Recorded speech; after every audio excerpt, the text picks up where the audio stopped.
Hello friends, happy Holi आप सभी को। मैं हूँ एक कैंसर वॉरियर और मैं आपको बताऊँ ड्यूरिंग डिसीज़ और ड्यूरिंग कीमो या आफ्टर कीमो क्या हम होली खेल सकते हैं। तो आज हम अपने ब्लॉग में इसी बात पर डिस्कस करेंगे कि अगर हम होली खेलते हैं तो क्या क्या सावधानियाँ हमें अपनानी है और क्या हम होली खेल सकते हैं। अगर हम होली खेलते भी हैं तो हमें क्या क्या सावधानियाँ रखनी है। तो चलो अपना ब्लॉग स्टार्ट करते हैं।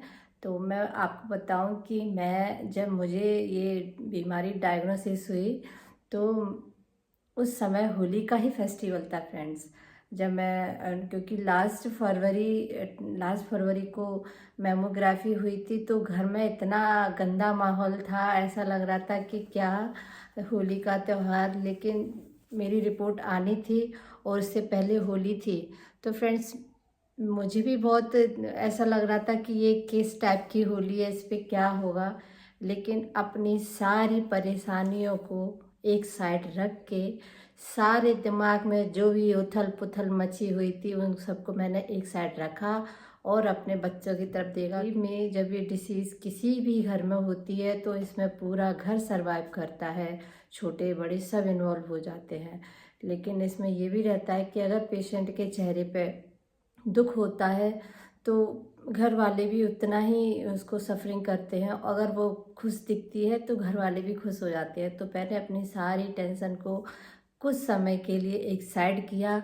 मन में सोचा कि कल तक तो मैं ठीक थी और मैंने खूब एंजॉय कर रही थी। इसी चीज़ के साथ मैं आगे बढ़ती हूँ। जब तक मेरी बायोप्सी की रिपोर्ट आती है तब तक मैं खूब एंजॉय करूँगी। तो मैंने फ्रेंड्स उस साल इतनी होली खेली कि मैं बिल्कुल सराबोर हो गई रंग से। सब कुछ सबको बोल दिया कि आज कोई कुछ भी इस बात पे डिस्कस नहीं करेगा, कोई परेशानी होएगा, एक समय के लिए सब भूल जाओ, खूब एंजॉय करते हैं। और मैंने खूब होली खेली, सारे रंग सब लोगों के साथ, कलर से, गुलाल से खूब खाया पिया। और माइंड में परेशानी मतलब जो टेंशन थी वो तो थी। और फ्रेंड्स मैं एक बात और कहूँगी कि उसी दिन मैं अपने डॉक्टर से भी मिलने गई थी। तो उन्होंने कहा उनका भी काफ़ी हेल्प थी इस चीज़ को मुझे एंजॉय करने में, होली को खेलने में। कि उन्होंने कहा कि आप होली के त्यौहार पे सबसे अच्छा मतलब सबसे अच्छी चीज़ क्या बनाती हैं। तो मैंने बताया कि मैं गुजिया बहुत अच्छी बनाती हूँ, गुलाब जामुन बहुत अच्छी बनाती हूँ। तो उन्होंने कहा कि आप ये बनाएं, खूब खाएं और भूल जाएं कि आपको कुछ हुआ है, जब तक आपकी रिपोर्ट नहीं आ जाती, और आप इंजॉय करें। तो फ्रेंड्स यही हुआ कि मैं घर पे आई एक नए जुनून जोश के साथ। सारी चीज़ों को पीछे छोड़ के मैंने खूब होली खेली। किसी को भी ऐसा फील नहीं होने दिया कि मेरे अंदर क्या उथल पुथल मची हुई है। और फ्रेंड्स जब मेरा ट्रीटमेंट स्टार्ट हुआ तो 4 तारीख की होली थी और 7 तारीख को मेरा रिपोर्ट आई। और उसके बाद मैं 7-8 में मुझे कीमो लगी। तो मैंने एक भी दिन वेस्टेज नहीं हुआ। मेरे घर वाले इतने सपोर्टिव थे, इतने केयरिंग थे कि उन्होंने एक भी दिन वेस्टेज नहीं जाने दिया। तुरंत मेरा ट्रीटमेंट स्टार्ट करवाया। और जब मेरी नेक्स्ट होली आई तब तक मैं एकदम से ठीक हो चुकी थी, मेरी सारी रिपोर्ट्स नॉर्मल आ गई थी और मैं फ्री फ्रॉम डिसीज़ हो चुकी थी। इसीलिए फिर सेकंड टाइम की होली थी, उसमें मैंने काफ़ी प्रिकॉशंस रखे थे जिसको मैं आपसे शेयर करूँगी। कि मैंने होली तो खूब एंजॉय की, वही हर बार की तरह सब बच्चे खेल रहे हैं, रंग में सराबोर हैं, डांस कर रहे हैं, मैं उनके पास रही। उसी समय मैंने एक गॉगल पहना, मैंने कैप पहना, अपने फेस को धूप से बचाने के लिए पतला कॉटन का कपड़ा बांधा। कि भी रंग से मुझे थोड़ा सा एलर्जी हो गई थी क्योंकि हमारी स्किन सेंसिटिव तो हो जाती है। तो मैंने किसी रंग का कोई यूज नहीं किया, लेकिन मैं उनके साथ खूब इन्वॉल्व रही। जहाँ जहाँ डांस था वहाँ बैठ के ही सारे मज़े किए, क्योंकि धूप के चक्कर में ज़्यादा धूप में भी नहीं जा पा रही थी। तो मेरी दूसरी होली बहुत अच्छी रही और तीसरी होली 2025 वाली भी बहुत अच्छी रही। उसमें भी मैंने कुछ सावधानियां रखी, मैं गुलाल रंग से दूर रही और बच्चों के साथ मस्ती की, खाया पिया।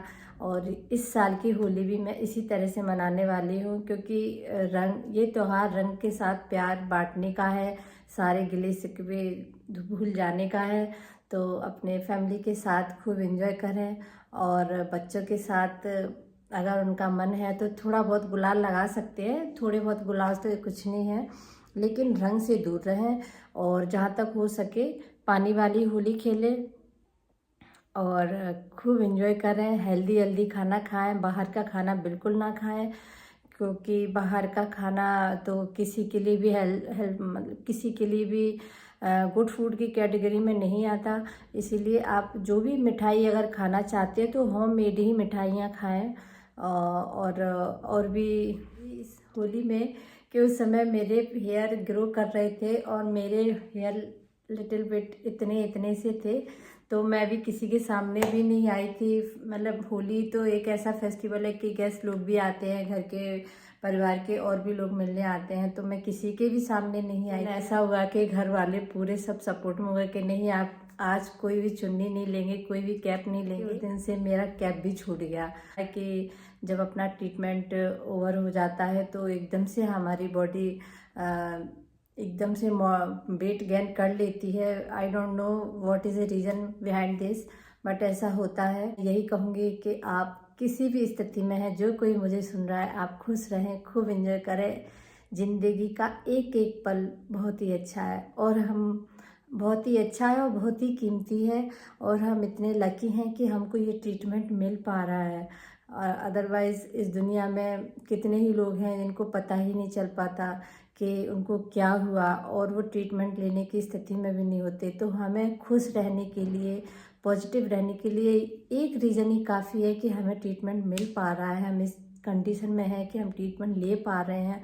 और इस समय मतलब 4-3 स्टेज से पहले हैं, तो इस चीज़ के लिए भी आप खुश रह सकते हैं और खूब एंजॉय करें रंगों के साथ। तो मैं यही कहूँगी कि खुश रहें। हैप्पी होली एक बार और अपना प्रीशियस टाइम देने के लिए thank you for watching. Good bye, good luck.